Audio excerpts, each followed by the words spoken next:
El día de hoy vamos a sacar adelante la clase del periodo antropológico. Ustedes deben saber que el periodo antropológico es el segundo momento de la filosofía antigua. Este periodo se llama así porque se centra en el estudio del hombre, ¿no? Entonces dibujemos ahí un pequeño ser humano. Pongámosle aquí, ¿no? Hombre, el estudio del hombre. Ahora, los griegos no conciben al hombre como un ser aislado, individual, sino que los griegos conciben al hombre como un ser que está inmerso dentro de una polis, ¿no? Entonces, cuando hablamos del hombre griego, hablamos del hombre dentro de la polis.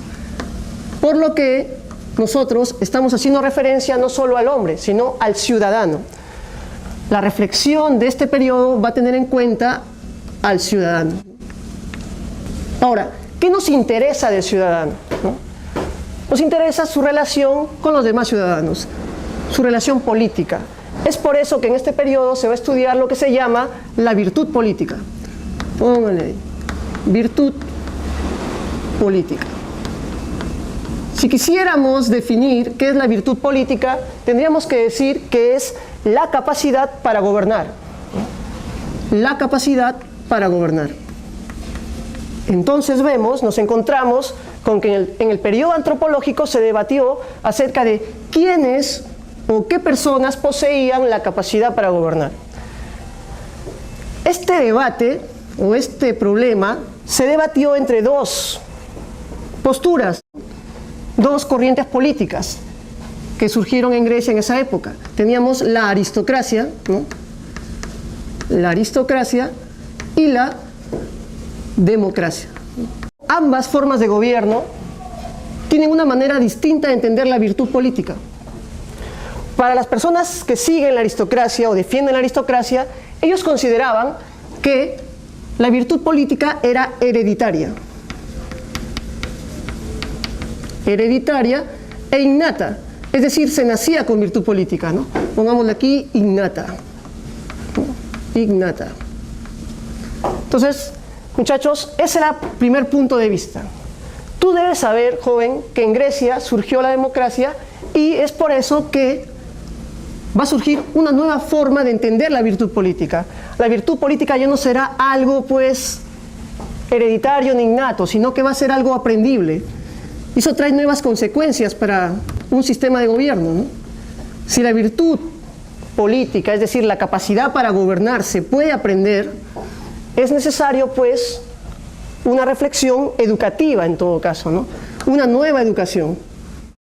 Una nueva educación. Y eso es lo que van a traer consigo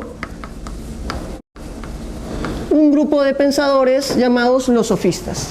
Dentro de los principales sofistas tenemos a Protágoras, que es el que vamos a ver a continuación. Vamos a ver uno de los primeros pensadores del periodo antropológico, Protágoras. Lo primero que tú tienes que saber de Protágoras, joven, es la frase que lo ha vuelto famoso, ¿no? Esa frase que nos dice que el hombre es la medida de todas las cosas. Esta frase defiende lo que se llama el relativismo, ¿no? Pongamos aquí el relativismo. Te voy a explicar en este momento por qué, ¿no? Porque si el hombre es la medida de todas las cosas, jóvenes, el hombre es la medida del conocimiento y el hombre es la medida de la verdad también. Entonces tendremos que darnos cuenta que si el hombre es la medida de todas las cosas, el conocimiento no es un conocimiento objetivo, universal, sino que el conocimiento tiene un carácter, ¿no? Vamos a decirlo, sensación. El conocimiento es sensación y opinión individual. Esta sería la postura de Protágoras. Para Protágoras, cada uno de nosotros tiene su propia sensación de las cosas. Cada uno de nosotros tiene su propia opinión de las cosas. Eso es muy importante. Por eso, para Protágoras, la verdad tiene un carácter subjetivo. Pongámosla aquí, ¿no? La verdad es subjetiva. Luego, muchachos, vamos a ver que ese relativismo no solo se da en el plano nociológico, que es el conocimiento, sino que ese relativismo también se va a dar en otros planos, como el plano ético. Por ejemplo, en el caso de la ley moral. La ley moral, es decir, las normas morales, para Protágoras también son relativas. Es decir, son convenciones humanas, ¿no?, que se dan en cada ciudad, en cada pueblo, en cada cultura, ¿no? pongámosle ahí, la ley moral sería una convención humana. Una convención humana. Entonces, muchachos, nos encontramos que de la frase el hombre es la medida de todas las cosas, hemos obtenido pues dos tipos de relativismo. Un relativismo nociológico, ligado al hecho de que solo captamos verdades subjetivas, y un relativismo moral, ¿no? Es decir, que cada pueblo posee sus propias normas morales y que la moral no se repite, ni es universal, ni es válida para todos los pueblos. Esa es una idea importante en Protágoras. Vamos a ver ahora un segundo aspecto. Tiene que ver acerca de lo que es Protágoras. Protágoras es un sofista, jóvenes. Pongamos aquí, sofista. La palabra sofista, jóvenes, tiene diversos significados a lo largo del tiempo, pero nosotros vamos a ir explicando cada significado, ¿no? En un primer momento, jóvenes, la palabra sofista significa, pues, sabio, ¿no? Se llamaba sofistas a todos los hombres sabios de la antigua Grecia, ¿no? Luego, estos sabios se dedicaron a la enseñanza, como te decíamos, ¿no? Y al dedicarse a la enseñanza, se convirtieron en maestros. Lo que hace peculiar a la enseñanza de los sofistas es el hecho de que ellos fueron los primeros en, pues, exigir un pago por la enseñanza, ¿no? Un salario. Por eso se le dice que son maestros asalariados, ¿no? Asalariados. Maestros asalariados. Ahora, ¿cuál era el saber que tenía Protágoras, un sofista, ¿no? El saber que los sofistas dominan es justamente el dominio de la palabra, ¿no? Ellos manejaban muy bien la palabra, ponle aquí, ¿no? Dominio de la palabra. Lo que encontramos ahí, jóvenes, son varias disciplinas o artes donde ellos tienen un gran dominio. Por ejemplo, la oratoria, que consiste en el arte de hablar al público, ¿no? Oratoria. Tenemos también lo que es la retórica, ¿no? La retórica son las reglas del lenguaje de su época. Y la erística. La erística tiene que ver con el arte de discutir, el arte de ganar una discusión. Entonces, los sofistas son sabios porque dominan estas técnicas, ¿no?, lingüísticas y técnicas de manipulación, y ellos se dedican también a enseñar, como vemos aquí, ¿no? ¿Qué enseñan los sofistas? Y aquí volvemos al punto que te decía inicialmente. Los sofistas enseñan lo que se llama la virtud política. Dos aspectos también. Te dije que la virtud política, si recuerdas, es la capacidad para gobernar. Pero tú debes pensar en este momento, si estuviéramos en Esparta, por ejemplo, en una sociedad de guerreros, militares, ¿no?, el gobernante, el que tiene la capacidad para gobernar, debería ser un guerrero, ¿sí o no? Pero en este caso nos encontramos en una democracia, y en una democracia no es la misma virtud política. Entonces, para una democracia, ¿no?, la virtud política es la capacidad de saber defender nuestras opiniones para convencer a las mayorías. Entonces vamos a poner eso, ¿no? La virtud política consiste en la capacidad para defender nuestras opiniones. Pongamos aquí, ¿no? Ahora, ¿cómo enseñaba ello Protágoras? Él había desarrollado un método. Pongámosle aquí, método. El método que Protágoras desarrolló se llama el método de las antilogias. Las antilogias son técnicas de discusión que había desarrollado Protágoras para, pues, poder refutar cualquier enunciado que se pronuncie. Él decía, este enunciado hacía parecer como falsas cualquier enunciado que parecía verdadero inicialmente, ¿no?, o viceversa. Por eso se dice que las antilogias son los discursos opuestos, ¿no? Por último, joven, ya para terminar con este sofista, Protágoras escribió un libro acerca de los dioses. Se llamaba Sobre los dioses. Y este libro, que hablaba de los dioses, empezaba diciéndonos, por ejemplo, algo así, ¿no? Vamos viendo aquí, sobre los dioses. Decía que de los dioses nada podíamos saber. Nada podemos saber. Y eso, jóvenes, inaugura lo que se llama el agnosticismo. Nada podemos saber. A ver, ahí tienes que hacer una distinción Una persona creyente es aquella que cree en Dios y afirma su existencia. Una persona atea es aquella que no cree en Dios y niega su existencia. Pero una persona agnóstica, que es el caso de Protágoras, duda acerca de la posibilidad de saber si Dios existe o no. Entonces él simplemente dice que no se puede saber eso, ¿no? Por eso su postura es agnóstica. Ahora, ¿por qué no se puede saber si los dioses existen? No se puede saber si los dioses existen, pues, por diversos motivos, pero uno de ellos es la brevedad de nuestra vida, dice él, ¿no? La brevedad de la vida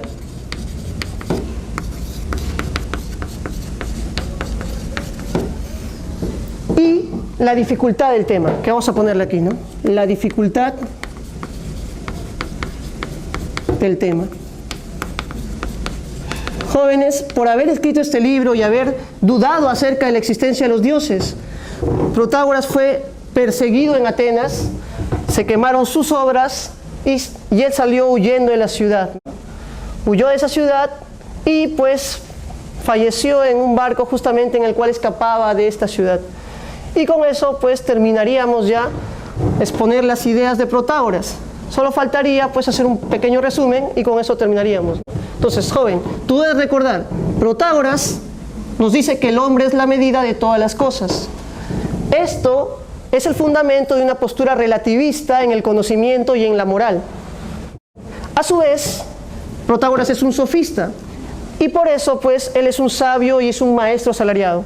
¿Qué enseñaba Protágoras? La virtud política, que era la capacidad de defender nuestras opiniones individuales, ¿no?, a través de las antilogias. Y acerca de los dioses, ¿qué dijo Protágoras? Que nada podíamos saber. Eso sería todo acerca de este pensador. A continuación, muchachos, vamos a ver al filósofo Sócrates y vamos a realizar un análisis de sus principales ideas filosóficas. Tenemos ahí una de sus frases, conócete a ti mismo. Esa frase no es pues de Sócrates precisamente, sino que él la recogió del oráculo de Delfos, pero lo que sí Sócrates realizó es que él hizo suya en su práctica esta frase, ¿no? Sócrates, ¿qué pensaba? La esencia del hombre, decía Sócrates, es nuestra alma. Esencia, alma. Y nuestra alma era inmortal, muchachos. Alma inmortal. Por ello, los seres humanos deberíamos, decía él, no preocuparnos por los bienes materiales, ¿no?, como la riqueza, la fama o el placer, ¿no?, ligado al cuerpo, sino lo que los seres humanos deberíamos hacer era buscar, cultivar lo que él llamaba la sabiduría y la virtud. Sócrates decía que un hombre sabio y una vida virtuosa era preferible a una vida llena de riquezas. Él también nos decía que para obtener la sabiduría y la virtud teníamos que buscar en nuestro interior, en tu alma, decía él, ¿no? Busca en tu alma y ahí vas a encontrar la sabiduría y la virtud. Por eso, sabiduría y virtud se encuentran en nuestro interior, decía él. Para Sócrates, el principal vicio del ser humano, nuestro principal vicio, decía él, estaba ligado con la ignorancia, decía él. Los hombres son ignorantes y ese es el principal mal del hombre, la ignorancia, decía él. La ignorancia se nota en varios aspectos, decía Sócrates, principalmente en tres aspectos, ¿no? ¿En qué aspecto? Primero, dice, los seres humanos ignoramos nuestra ignorancia, es decir, ignoramos que ignoramos. Ponle ahí. Creemos saber, ¿no? El hombre ignora su ignorancia, dice Sócrates. Creemos saber, pero no sabemos, joven. Por eso no somos conscientes de nuestra ignorancia, dice Sócrates. Segundo, los seres humanos, decía Sócrates, ignoran su ser. ¿No? Pongámosle aquí, ignora su ser, el ser humano. Y el ser humano también, jóvenes, decía él, ignora su verdadero bien, desconoce el bien moral del hombre. Entonces, ¿cómo podíamos salir de este vicio?, decía Sócrates, ¿no? ¿Cuál era la manera para poder lograr salir de la ignorancia, que era el principal vicio del alma? Sócrates alegaba que para eso él había descubierto un método que él practicaba. Usualmente, Sócrates salía a dialogar con las personas. Tú lo podías encontrar a Sócrates no pues necesariamente en unas clases, sino en el mercado, en el ágora, en la plaza, y él siempre dialogando sobre filosofía, ¿no?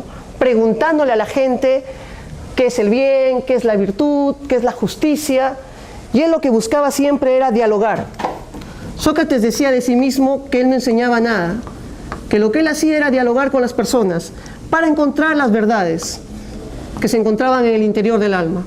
Entonces, él desarrolló por eso un método. Al método socrático se le conoce con el nombre de método, se le dice el diálogo, y también mayéutico. Hay que explicar esta palabra de aquí, el método mayéutico. La segunda fase de su método, y la primera fase, la ironía. Te explico un poco qué quería decir Sócrates con mayéutica. La mayéutica es el arte de las parteras. Él decía que su madre era partera y la madre ayudaba a las mujeres a parir sus bebés. En cambio, Sócrates decía que así como su madre hacía eso, él se dedicaba a parir ideas, pero en la mente de los hombres, ¿no? En las almas de los hombres. Entonces, de ahí viene la palabra mayéutica. Sócrates decía de él mismo que era un partero de almas, ¿no? Un partero de ideas. Ahora, antes de que la gente diera a luz ideas correctas, Sócrates decía que primero había que eliminar las ideas falsas que habían a su alrededor, y para eso utilizaba la ironía. Sócrates decía pues que la ironía consistía en abortar las ideas falsas primero, ¿no? Para encontrar las verdaderas, ¿no? Al abortar las ideas falsas, el hombre tomaba conciencia de su ignorancia, y es ahí donde iniciaba el segundo método de Sócrates, el segundo momento del método de Sócrates, que es la mayéutica. La mayéutica, joven, como ya te dije, consiste en el arte de parir ideas a través de preguntas. Sócrates preguntaba a sus interlocutores mediante un diálogo de respuestas y preguntas, y así sacaba, decía él, las verdades del interior del alma. Por eso es que Sócrates decía que él no te enseñaba nada, que él no ponía en ti un saber, sino que él extraía de ti las ideas. ¿Qué encontraban? ¿Qué buscaban? Definiciones, pongámosle aquí. Sócrates buscaba definiciones universales. ¿Qué definiciones? ¿Qué conceptos buscaba? Quería saber lo que era el bien, la virtud, etcétera, ¿no? Practicando este método, Sócrates se ganó pues el rencor de los ciudadanos de Atenas, y vamos a ver en qué va a desencadenar esto. Pasemos a un segundo momento. Sócrates decía practicar la filosofía, y por eso era considerado un filósofo, ¿no? ¿Quién es un filósofo, jóvenes? Un filósofo, al modo de entender de Sócrates, era una persona que en primer lugar reconoce su ignorancia, sabe que ignora. Y esta idea nos habla, jóvenes, de la humildad. Vamos viendo. Sócrates decía, sabio solo es aquella persona que logra alcanzar el saber absoluto, pero un ser humano no puede hacerlo, decía él. Por eso, lo que el ser humano podría hacer era tomar conciencia de los límites de su ignorancia, hasta dónde podía él alcanzar su saber. Y por ello él decía que la primera tarea de un filósofo era reconocer cuánto ignoraba, tomar conciencia de su ignorancia. Y esto lo expresaba él en una frase famosa que él decía, solo sé que nada sé, ¿no? Pongámosle. Con esta frase él nos instaba a tomar conciencia de nuestra ignorancia. Ahora, ¿qué más hace un filósofo? Un filósofo es aquel, decía, que él busca conocerse a sí mismo, que busca conocerse a sí mismo. El filósofo no busca comprender el universo ni la naturaleza, sino primero es el hombre, busca el saber de sí. Y el filósofo también, jóvenes, es aquel que conoce su verdadero bien, conoce su bien, jóvenes, conoce el bien. Esto nos lleva a una teoría de Sócrates que decía lo siguiente: cuando una persona conoce el bien, obra con justicia, jóvenes, obra con justicia.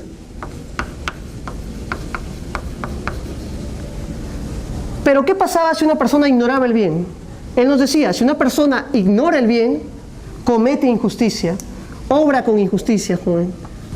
Y aquí, jóvenes, es importante darnos cuenta de que para Sócrates, cuando las personas son injustas, no lo hacen por maldad, sino que el problema del mal está ligado a un problema de ignorancia, jóvenes. O sea, la persona obra mal no porque sea un malvado en su esencia, sino porque tiene un vicio su alma, la ignorancia. En cambio, Sócrates decía que aquel que conoce el bien, su verdadero bien, siempre va a obrar con justicia. ¿No? Pongamos aquí, a esta tesis se le llamó la tesis del intelectualismo moral. Por último, jóvenes, las ideas políticas fueron las que lo llevaron a ser condenado a muerte, bebiendo la cicuta. Vamos a ver aquí.